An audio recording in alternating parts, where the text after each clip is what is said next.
शांति। ओम शांति। 5 तारीख अप्रैल 2025 की बाप दादा की मुरली। आज की मुरली में बाबा ने कहा, मीठे बच्चे, तुम्हें अभी नाम रूप की बीमारी से बचना है।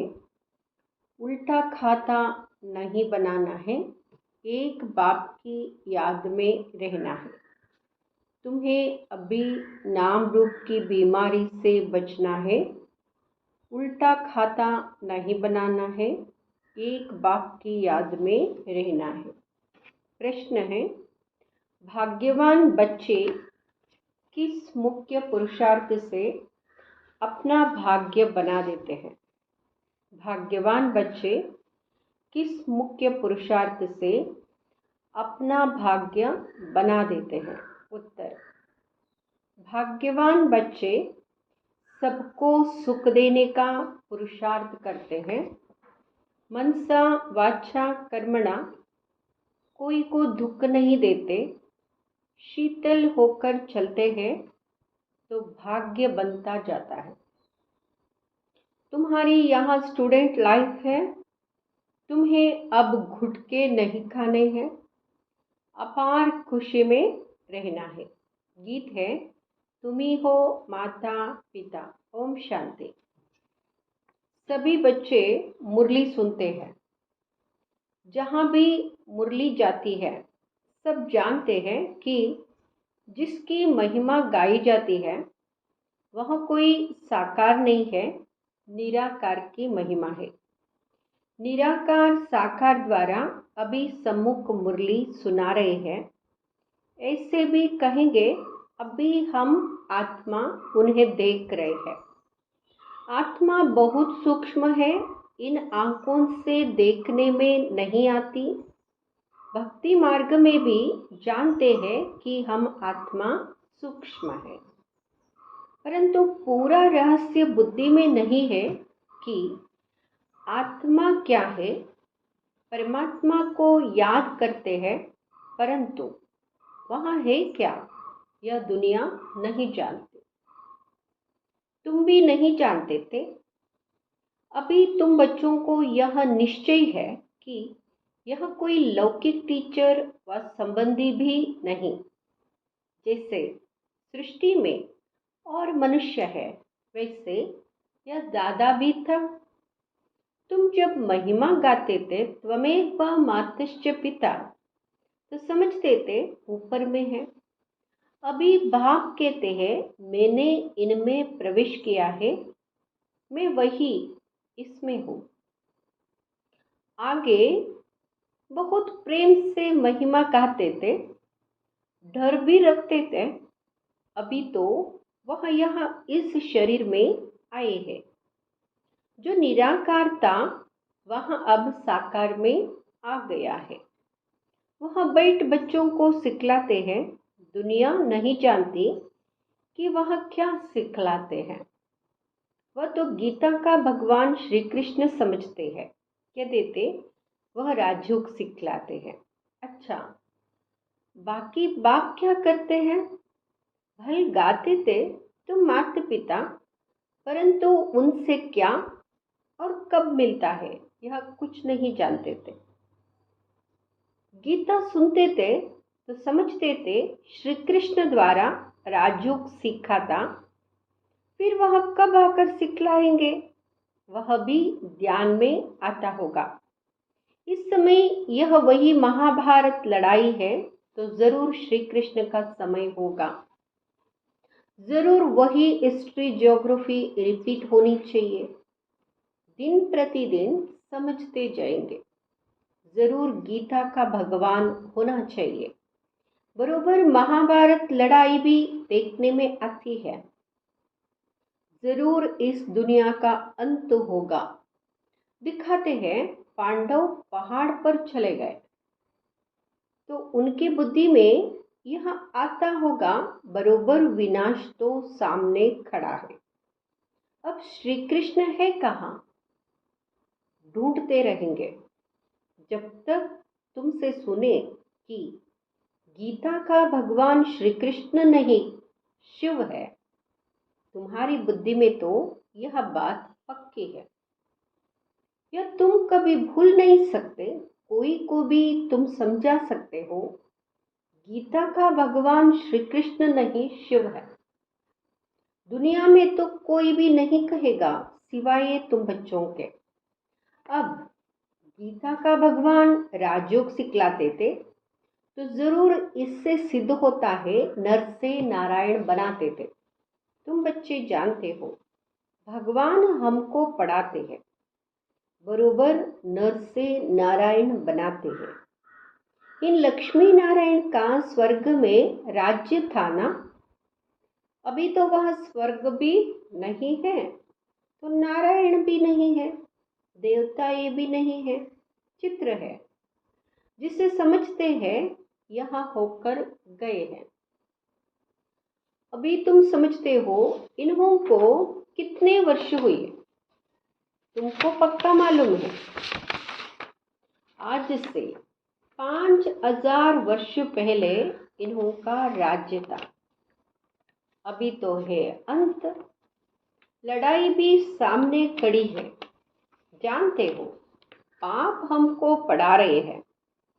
सभी सेंटर्स में पढ़ते भी हैं तो पढ़ाते भी हैं। पढ़ाने की युक्ति बड़ी अच्छी है, चित्रों द्वारा समझानी अच्छी मिल सकेगी। मुख्य बात है गीता का भगवान शिव व श्री कृष्ण। फर्क तो बहुत है ना। सद्गति दाता, स्वर्ग की स्थापना करने वाला, अथवा आदि सनातन देवी देवता धर्म की फिर से स्थापना करने वाला शिव या श्री कृष्ण। मुख्य है 3 बातों का फैसला। इस पर ही बाबा जोर देते हैं। फल ओपिनियन लेकर देते हैं कि यह बहुत अच्छा है, परंतु इससे कुछ भी फायदा नहीं। तुम्हारी जो मुख्य बात है उस पर जोर देना है। तुम्हारी जीत भी इसमें। तुम सिद्ध कर बतलाते हो भगवान एक होता है। ऐसे नहीं कि गीता सुनाने वाले भी भगवान हो गए।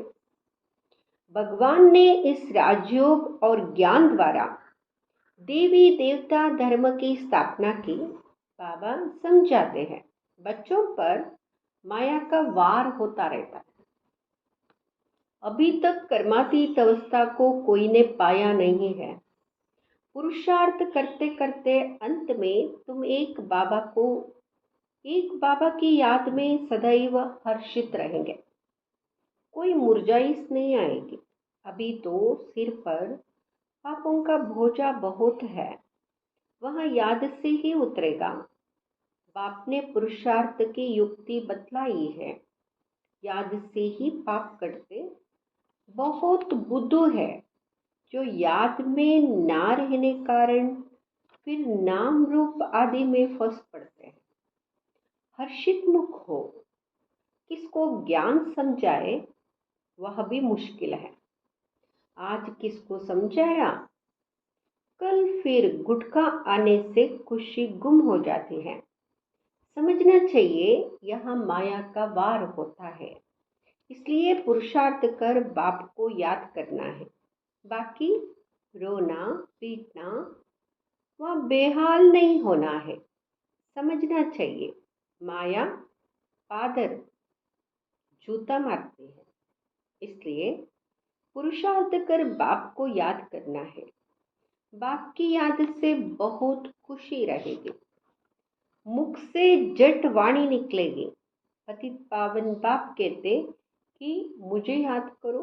मनुष्य तो एक भी नहीं जिसको रचता बाप का परिचय हो। मनुष्य होकर और बाप को ना जाने तो जानवर से भी बदतर हुआ। गीता में श्री कृष्ण का नाम डाल दिया है तो बाप को याद कैसे करें। यही बड़ी भूल है जो तुमको समझा नहीं है। गीता का भगवान शिव बाबा है, वही वर्षा देते हैं। मुक्ति जीवन मुक्ति दाता वह है और धर्म वालों की बुद्धि में बैठता नहीं। वह तो हिसाब किताब चुकत कर वापस चले जाएंगे। पिछाड़ी में थोड़ा परिचय मिला फिर भी जाएंगे अपने धर्म में। तुमको बाप समझाते हैं। तुम देवता थे, अभी फिर बाप को याद करने से तुम देवता बन जाएंगे, विक्रम विनाश हो जाएंगे। फिर भी उल्टे सुल्टे धंधे कर लेते हैं। बाबा को लिखते हैं, आज हमारी अवस्था मुरझाई हुई है। उल्टा सुल्टा धंधा क्या? उल्टा सुल्टा क्या बोले? उल्टा सुल्टा धंधा कर लेते, बाप को याद नहीं किया, याद नहीं करेंगे तो जरूर मुरझाएंगे।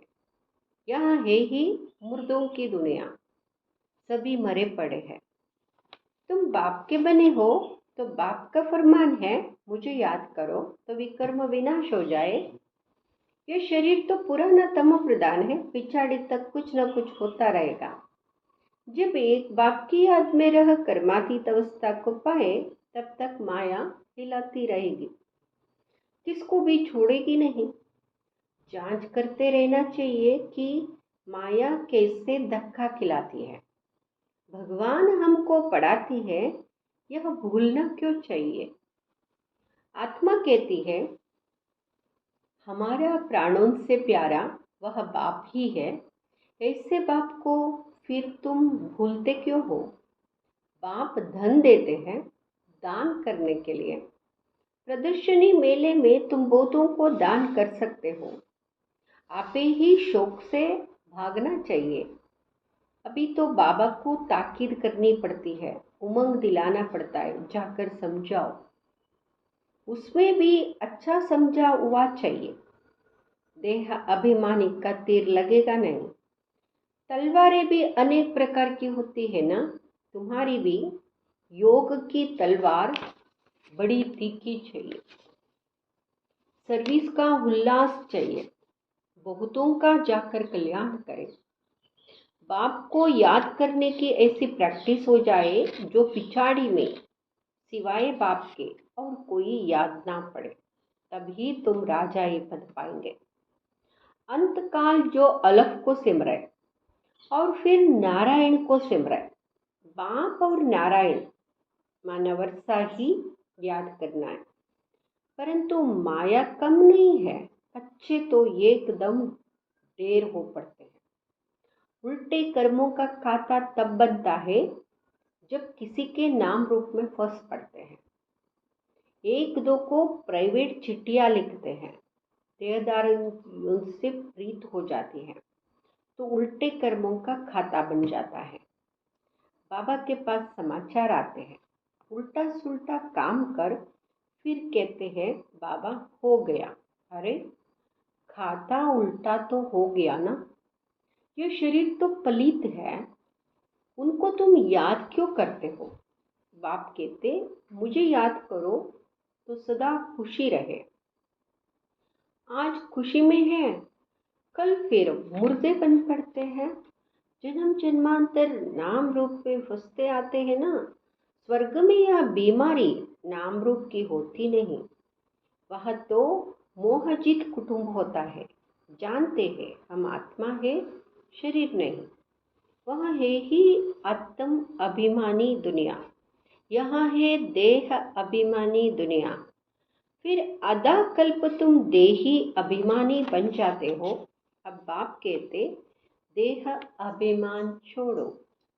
देही अभिमानी होने से बहुत मीठे शीतल हो जाएंगे, ऐसे बहुत थोड़े हैं। पुरुषार्थ कराते रहते हैं कि बाप की याद ना भूलो।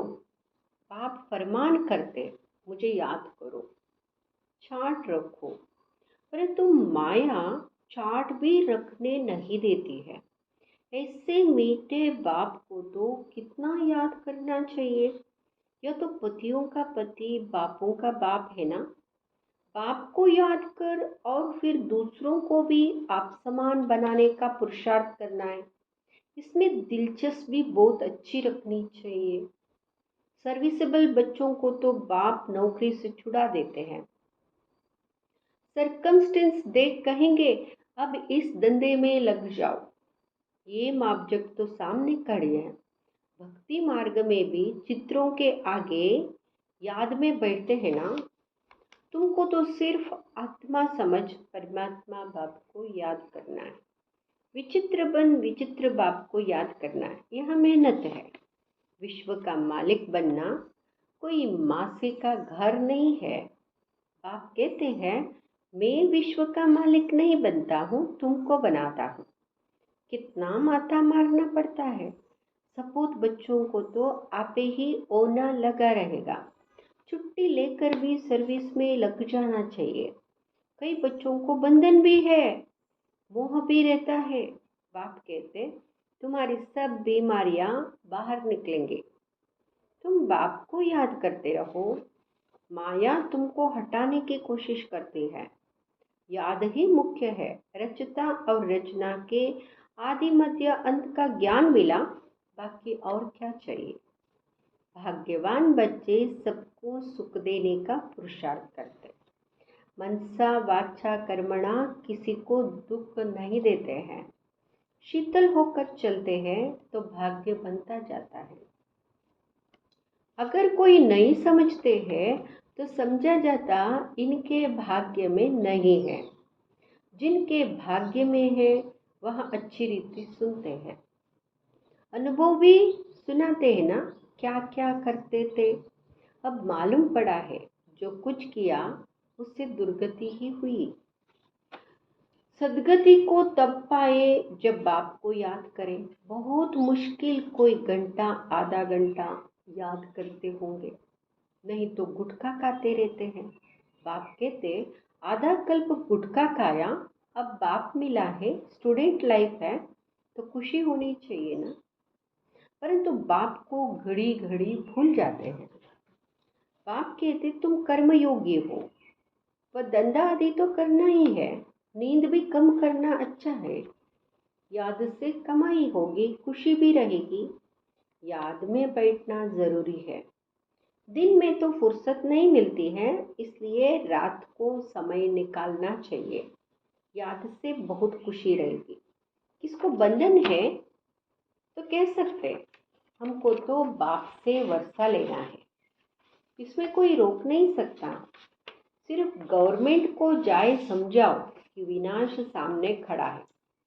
बाप कहते, मुझे याद करो तो विकर्म विनाश होंगे और यह अंतिम जन्म तो पवित्र रहना है, इसलिए हम पवित्र बनते हैं। परंतु कहेंगे वह जिनको ज्ञान की मस्ती होगी, ऐसे नहीं कि यहाँ आकर फिर देहदारी को याद करते रहे। देह अभिमान में आकर लड़ना झगड़ना जैसे क्रोध का भूत हो जाता है। बाबा क्रोध करने वाले की तरफ कभी देखते भी नहीं। सर्विस करने वालों से प्यार होता है। देह अभिमान की चलन दिखाई पड़ती है। गुलगुल तब बनेंगे जब बाप को याद करेंगे। मूल बात है यहाँ, एक दो को देखते बाप को याद करना है। सर्विस में तो हड्डियाँ देनी चाहिए। ब्राह्मणों को आपस में क्षीरखंड होकर चाहिए, लून पानी नहीं होना चाहिए। समझ ना होने के कारण एक दो से नफरत, बाप से भी नफरत लाते रहते हैं। ऐसे क्या पद पाएंगे, तुमको साक्षात्कार होंगे। फिर उस समय स्मृति आएगी, यहाँ हमने गफलत की। बाप फिर कह देते हैं, तकदीर में नहीं है तो क्या कर सकते हैं। अच्छा, मीठे मीठे सिकिलदे बच्चों प्रति माता पिता बाप दादा का याद प्यार और गुड मॉर्निंग। रूहानी बाप की रूहानी बच्चों को नमस्ते।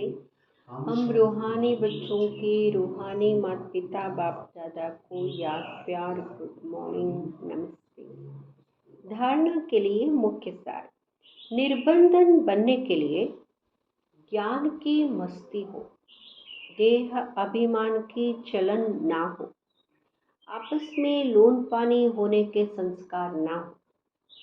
देहदारियों से प्यार है तो बंधन मुक्त हो नहीं सकते। दूसरा, कर्मयोगी बनकर रहना है।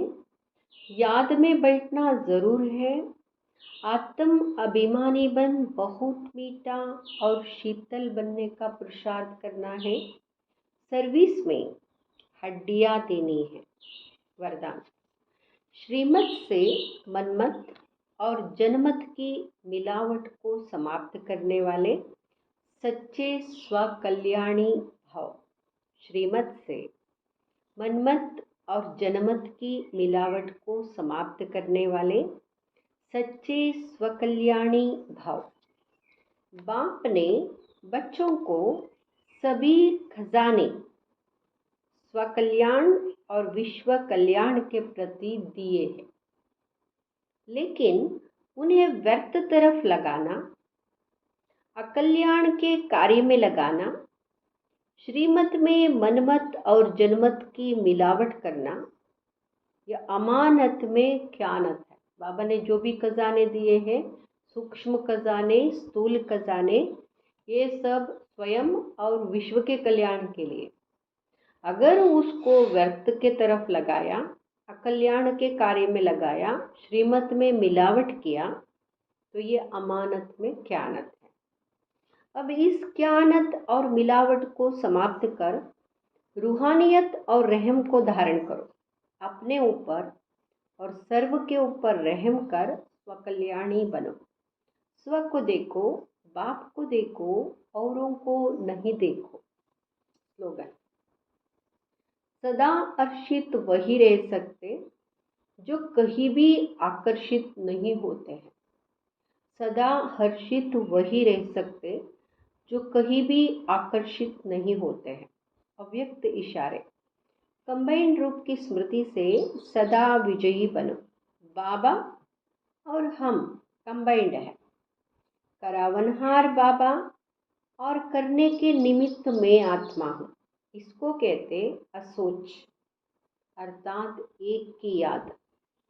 शुभ चिंतन में रहने वाले को कभी चिंता नहीं होती। जैसे बाप और आप कंबाइंड हो, शरीर और आत्मा कंबाइंड है, आपका भविष्य विष्णु स्वरूप कंबाइंड है, ऐसे स्वसेवा और सर्व की सेवा भी कंबाइंड हो। स्वसेवा के साथ सर्व की सेवा भी करनी है, वो भी कंबाइंड होना चाहिए। तब मेहनत कम, सफलता ज़्यादा मिलेगी। ओम शांति।